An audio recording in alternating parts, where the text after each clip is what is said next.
बिस्मिल्लाहिर्रहमानिर्रहीम अस्सलाम वालेकुम। Welcome back to my channel Madiha food vision में। आज मैं अपने फ्रेंड्स के लिए लेकर आई हूँ बहुत ही मज़ेदार सर्दियों की सौगात गजरेला बनाने की रेसिपी कि मैं इसको किस तरह से बना रही हूँ। वीडियो आप लोगों के साथ मुकम्मल शेयर कर रही हूँ। आप लोगों ने इसको एंड तक ज़रूर देखना है। हमारे पंजाब में ये बहुत ही फेमस ये रेसिपी है क्योंकि लोग बहुत इसको शौक़ से सर्दियों में बना के खाते हैं। बच्चे हों या बड़े, सबको ही ये बहुत पसंद आता है क्योंकि ये मीठा होता है, इसमें मीठा इस्तेमाल होता है, तो सबको ही ये बहुत पसंद आता है। तो हम लोग जो इसका रेसिपी के लिए हम लोगों को जिस चीज़ों की ज़रूरत होगी वो मैं आपको बता देती हूँ।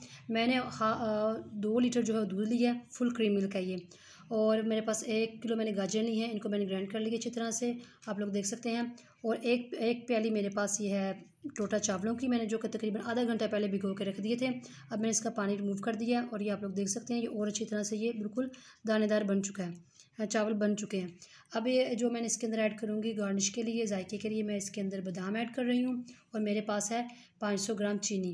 क्योंकि मैंने आपको ये सारी चीज़ों की बता दी है मकदार के, कौन क्या क्या मकदार है इन सारी चीज़ों की, उसी हिसाब से मैंने चीनी ली है। चीनी आप लोग अपने टेस्ट के हिसाब से कम या ज़्यादा कर सकते हैं। तो आइए अब हम लोग अपनी रेसिपी बनाना स्टार्ट करते हैं। बिस्मिल्लाहिर्रहमानिर्रहीम। आप लोग देख सकते हैं मैंने कढ़ाई चूल्हे पे रख ली है और इसके अंदर मैंने 1/2 लीटर जो है वो पानी डाल लिया है। पानी जो है अच्छी तरह से बॉयल होना शुरू हो गया, आप लोगों को नज़र भी आ रहा है। तो ये मैं ज़रा थोड़ा डिफरेंट तरीके से बना रही हूँ, जिस तरह हम लोग घरों में बनाते हैं। तो बिल्कुल मैं वही मेथड आप लोगों के साथ शेयर कर रही हूँ। तो पानी हमारा जो बॉयल होना शुरू हो गया, अब मैं इसके अंदर चावल ऐड कर रही हूँ जो कि मैंने भिगो के रखे हुए थे पहले। और साथ ही मैं इसके अंदर गाजर ऐड कर रही हूँ। इन दोनों को हम लोगों ने पहले तकरीबन 10 से 15 मिनट के लिए अच्छी तरह से बॉयल कर लेना है। ढकना दे के मैं इसको मीडियम फ्लेम पे जो है ना 10 से 15 मिनट के लिए इसको अच्छी तरह बॉयल कर लेती हूँ, गाजरों को और चावलों को। जब ये अच्छी तरह से बॉयल हो जाएंगे फिर मैं आप लोगों को बताऊँगी कि आगे हम लोगों ने क्या करना है। जी, तो आप लोग देख सकते हैं 15 मिनट हो चुके हैं इसको अच्छी तरह से कुक होते हुए, बॉयल होते हुए, और ये बिल्कुल यकजान हो गए हैं इसके अंदर मसलसल चम्मच हिलाने के बाद। अब मैं इसके अंदर दूध ऐड कर रही हूँ।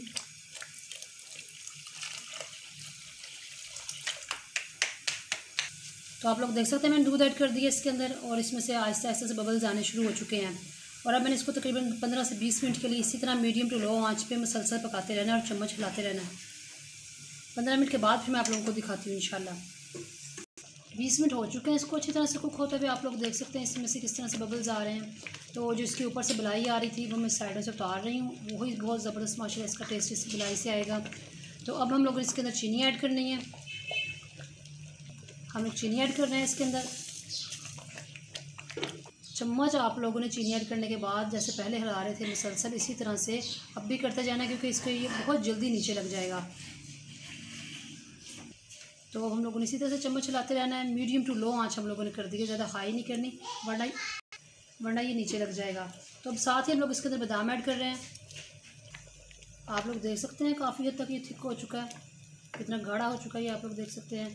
तो अब हम लोगों ने अब इसको मज़ीद 5 मिनट के लिए मैंने और पका लेना अच्छी तरह से। जो हम लोगों ने चीनी इसके अंदर ऐड की है वो मिक्स हो जाए और जो हम लोगों ने बादाम ऐड किए हैं वो भी। तो इसी तरह से हम लोगों ने इसको आहिस्ता आहिस्ता से चम्मच हिलाते रहना है।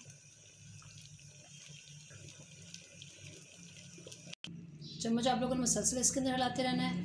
और जो इसमें से बबल्स आ रहे थे वो उछल उछल के आप लोगों के हाथों पे गिरेंगे, जिससे हाथ का आपका जलने का ख़तरा है। तो आप लोग इसको बड़ी एहतियात से आप लोगों ने इसमें चम्मच हिलाना है। और अब आप लोगों ने इसको उतारने से पहले अच्छी तरह वो इसका शुगर आप लोगों ने टेस्ट कर लेनी है अपने टेस्ट के हिसाब से। अगर कम है तो आप लोग इसमें और ऐड कर सकते हैं। तो मैंने तो डाल लिया जो कि क्योंकि मुझे पता था कि जिस हिसाब से मैंने लिया, तो मेरा तो मीठा बिल्कुल परफेक्ट था क्योंकि मैंने अपने हिसाब से डाला था। तो अब मैंने चूल्हा बंद कर दिया है, इसको थोड़ी देर ठंडा होने के लिए छोड़ती हूँ रूम टेम्परेचर पे। देन मैं आप लोगों को इसकी फाइनल लुक दिखाती हूँ इसको डिश आउट करके इंशाल्लाह। जी, तो आप लोग देख सकते हैं मैंने इसको डिश आउट कर लिया है और कितना ज़बरदस्त माशाल्लाह ये लग रहा है। इसके देखने से ये बहुत प्यारा लग रहा है और टेस्टी भी ये बहुत ज़बरदस्त है।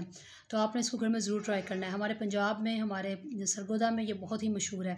हम लोग घरों में इसी तरह से बनाते हैं। तो जिस तरह से हम लोग घर में बनाते हैं, मैंने बिल्कुल वैसी ही वीडियो आप लोगों तक पहुँचाई है कि इस तरह से आप लोग भी इसको घर में ट्राई करें और इन्जॉय करें अपनी फैमिली के साथ। और वीडियो अच्छी लगी तो इसको लाइक करें, शेयर करें, और जो लोग नए हैं मेरे चैनल पे काइंडली चैनल को सब्सक्राइब करना मत भूलिएगा। अपनी ढेर सारी दुआओं में मुझे याद रखिएगा। नेक्स्ट वीडियो तक के लिए मुझे इजाज़त दीजिए। अल्लाह हाफिज़।